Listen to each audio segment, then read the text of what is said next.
So this is something I've been wanting to do a video on, but it's often escaped me because I get distracted or whatnot. But for various reasons, I haven't touched upon this. But I want to talk about white collar criminal activities. And the thing is, and as you read in the title, white collar criminal is a myth. There is no such thing as a white collar criminal. Um White collar criminality is something that was made so that corporations and politicians and government officials and wealthy could get basically a slap on the wrist. And a prime example of white collar criminality would be Don Blankenship, just in recent memory.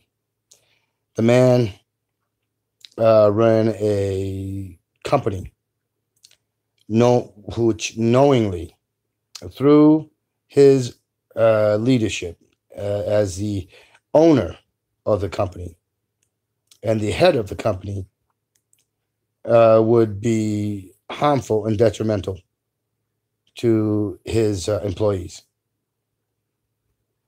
He got away with serving, I think it was like 25 months or something like that. Then he had the audacity afterwards to run for public office and use resources to run for public office.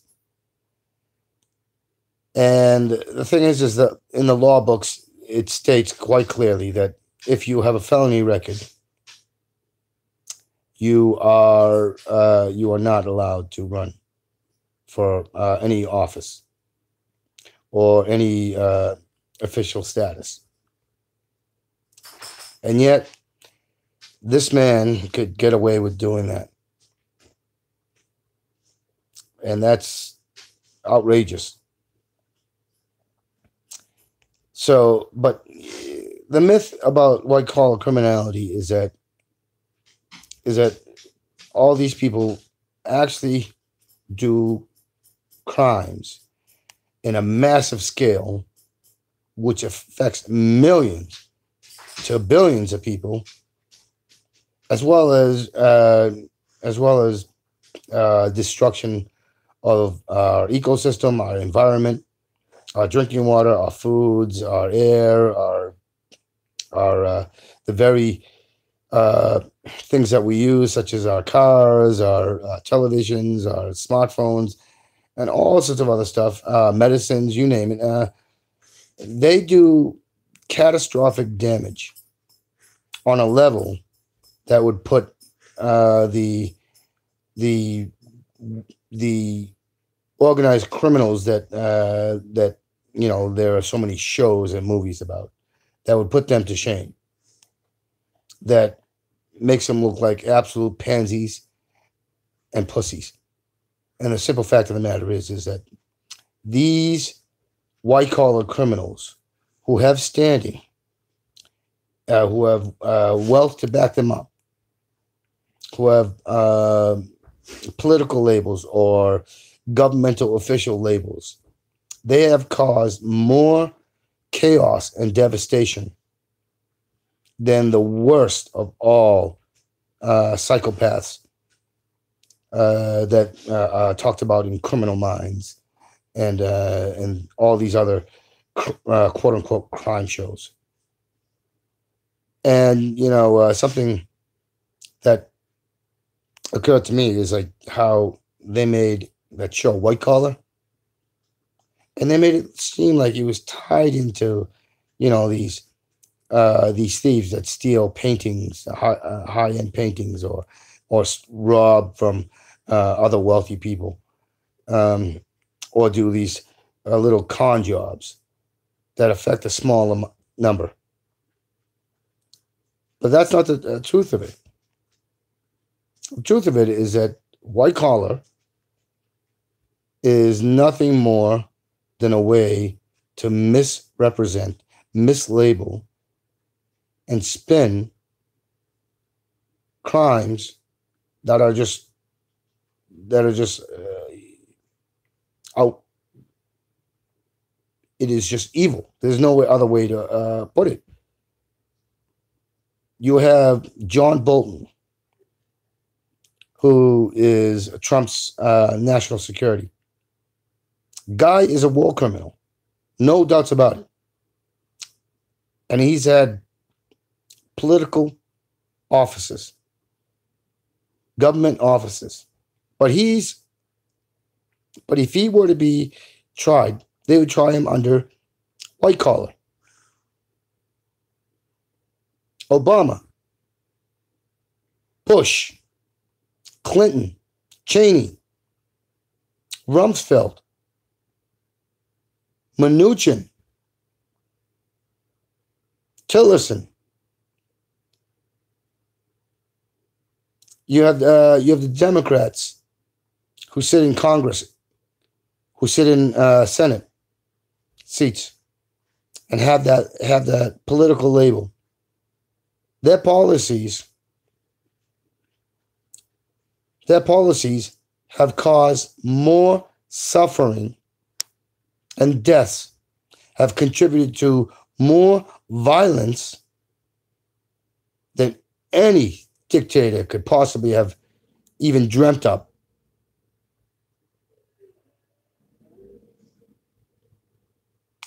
And this is the face of white collar.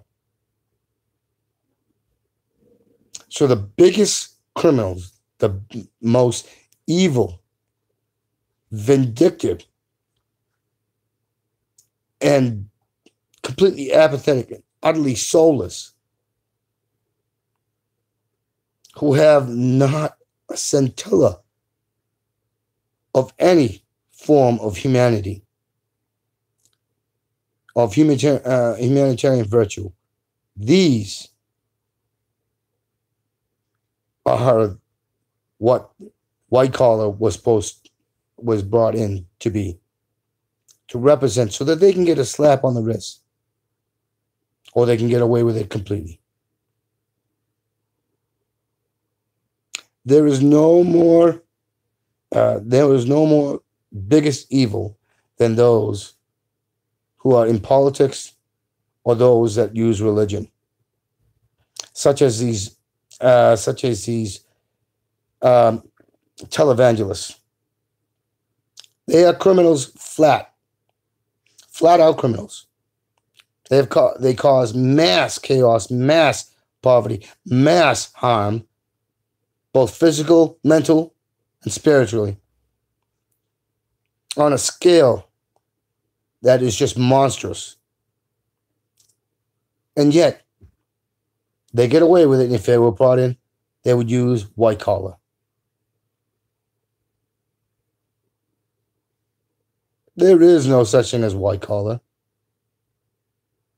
White collar is, if we were to take it on the basis of what the show White Collar and other such things would have put it as, it'd be minor thievery.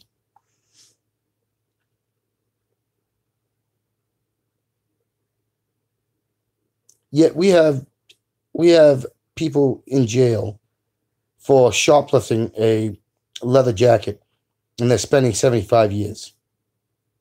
We have a mother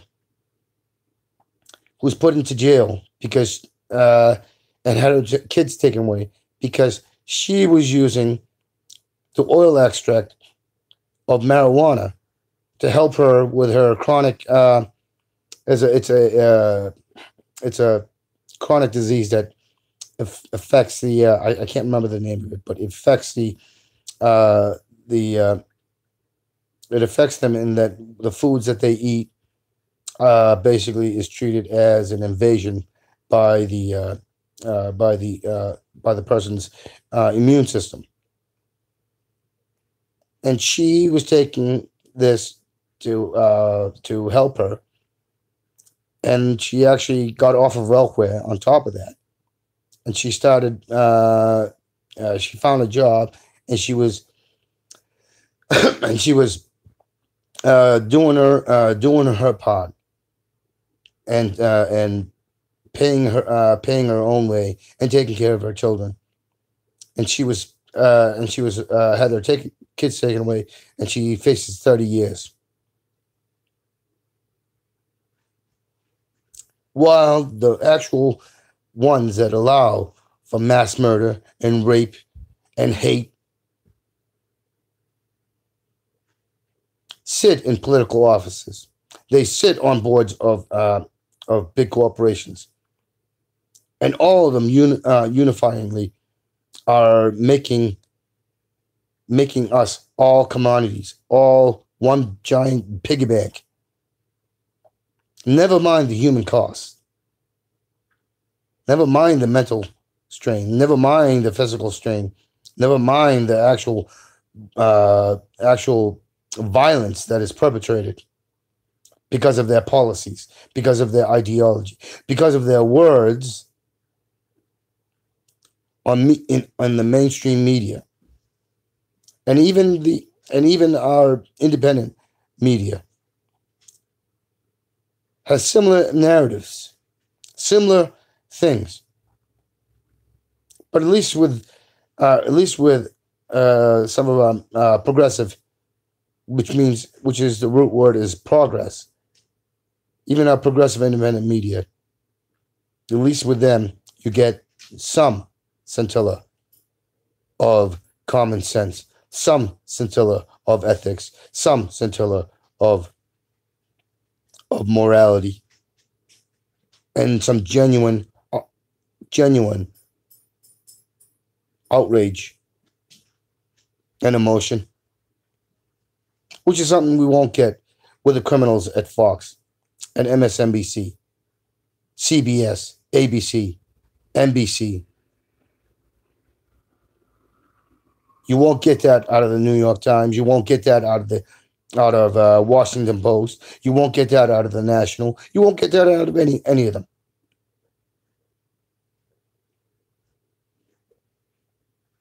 There are some sources like like the Intercept who actually tell you what's actually happening, and you can actually see the outrage and the anger, the true moral outrage, the true moral anger, righteous anger.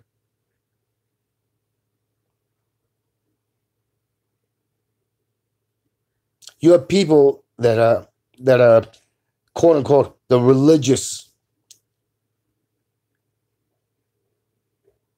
who have access to people, who have access to the criminals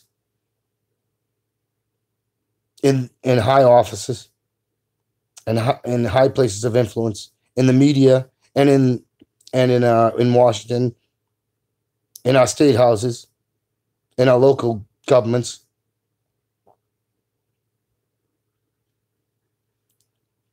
who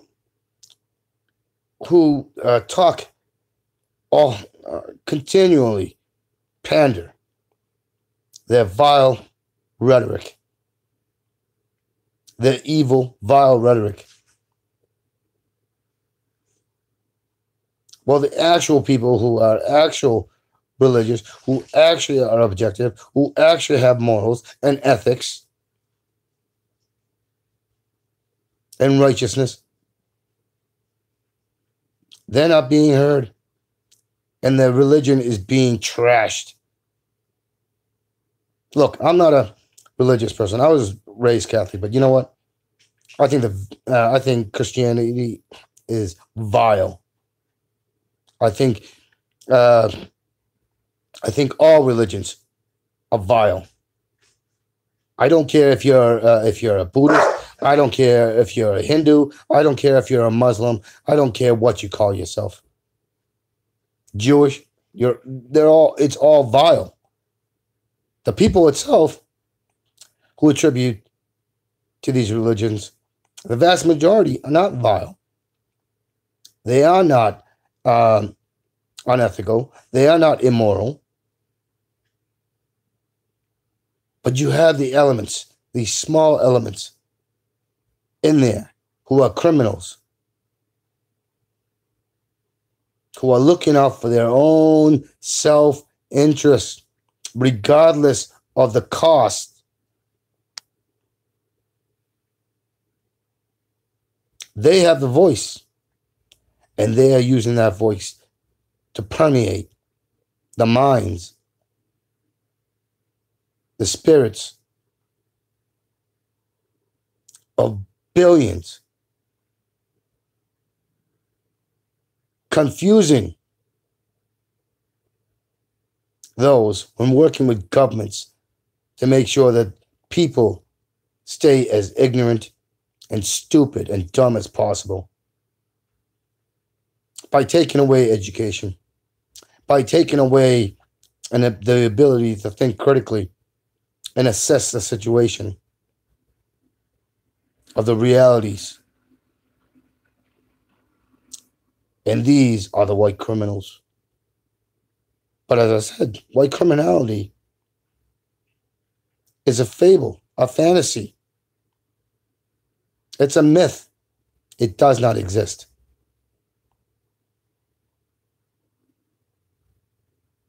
These are your Hitler-esque and your Stalin-esque, whether they stand in corporations or multinationals, or whether they are the Koch brothers or the Mercers or the Soroses or the Buffetts or what's his name from Microsoft, or that dead asshole from Apple, Jobs. All of them, whether they are Facebook, Google, or any of them, they're all vile. Am I saying that all the people that work at Facebook, all the people that work at the mainstream TV outlets or the newspapers are vile? No. No, absolutely not. But the ones who have actual influence, the ones who are the peddlers, the ones that are the darlings, they are vile. They are evil. They are the criminals.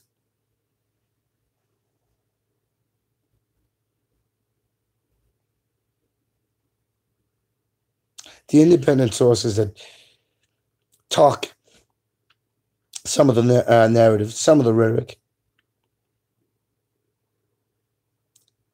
they do it for whatever reason, whether it's through pressure from outside sources,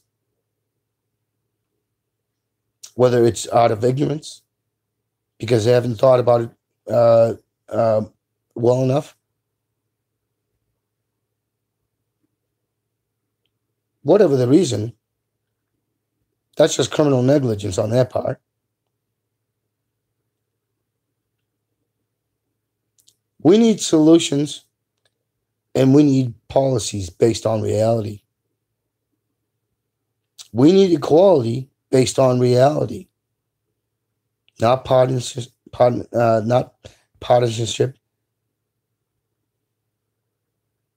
not about skin color or the shape of one's eyes or how one looks, and one can be portrayed as being ugly or fat or whatnot.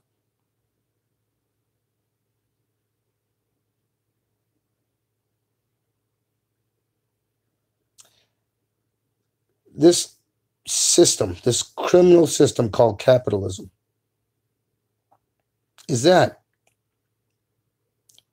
it is all geared towards making the few be able to do anything and everything they possibly want or could think of or imagine, while they try to infect the greatest amount of people with that evil, and confuse or make apathetic and thereby complicit in the propping up of those few.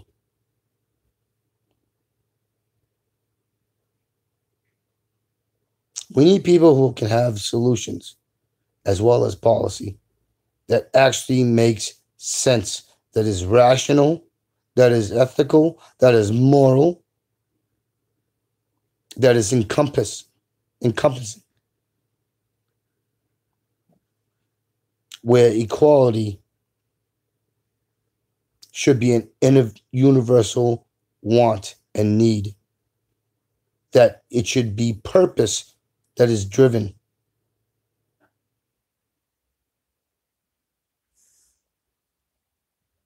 We are allowing, by playing by the rules, the propagation, the perpetuation of the one home we all share with our humans, our pets, our animals, our trees, our other vegetation, with our sea life, in our river life, in our freshwater life, in the very land and air. We are slowly killing, but it seems like it's going into hyperdrive now, where our physical danger is imminent.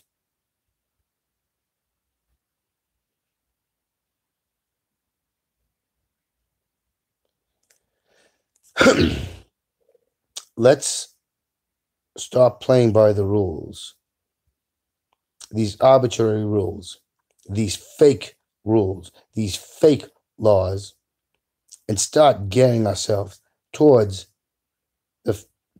the golden rule.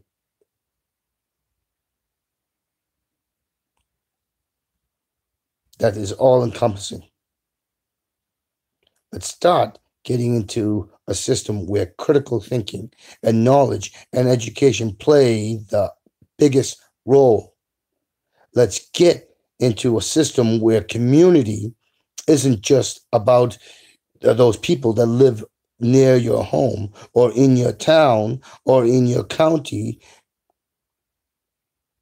or in your state or in your nation or country. Let's start getting into a place where we look after each other. And the way to do that, and the pathway to that, is knowledge, is knowing, is educating ourselves. The pathway to that is understanding that through that knowledge, through that education, that we, each and every single one of us, are the economy. We drive everything. You could throw $100 trillion and tell it to go build a building or build a home, and it's not going to happen. $100 trillion won't just get up and start building a building or building a home or fixing infrastructure. None of that is happening. There's no reality. There's no basis for it. But if we give ourselves the knowledge, if we give ourselves the opportunity to learn, we can build that building, we can build that bridge, we can build that starship, we can do whatever we set our minds to. And when we have access to it, without any artificial blocks, without having to worry about paying to get the knowledge, then there is nothing we can't accomplish. We should not be living where we are concerned about how we are going to pay for anything. We should be living in a society, in a community, a global community, where it isn't about money. It's about our communities, the people that live in it. We should be the caretakers of the one true home we all have in common. That is what we need, and that is what we all should want. The current system is killing us. It's killing us spiritually. It's killing us mentally. It's killing us physically. And it's taking us backwards. And it's accelerating. And it's accelerating and making us hateful, vindictive, and angry. It's making us unable to think critically. It's making us unable to solve things and be the intelligent, evolved creatures that we so want to believe we are. Because we're not. Because we are de evolving. For all the fancy tools that we use, we're getting dumber and dumber. We are withdrawing into ourselves and giving up. The society we want is one that we wake up every day excited, where we see beauty and purpose and imagination. That's the sort of society, community we should want.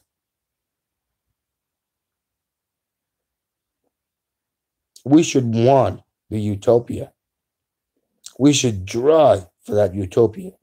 And the only reason we don't have it is because there are the few who, who fear losing the ability to control and have a life where they can do whatever they want, no matter how perverse it is. It's a false, it's a false ideology. Because ultimately that always comes back to hurt us.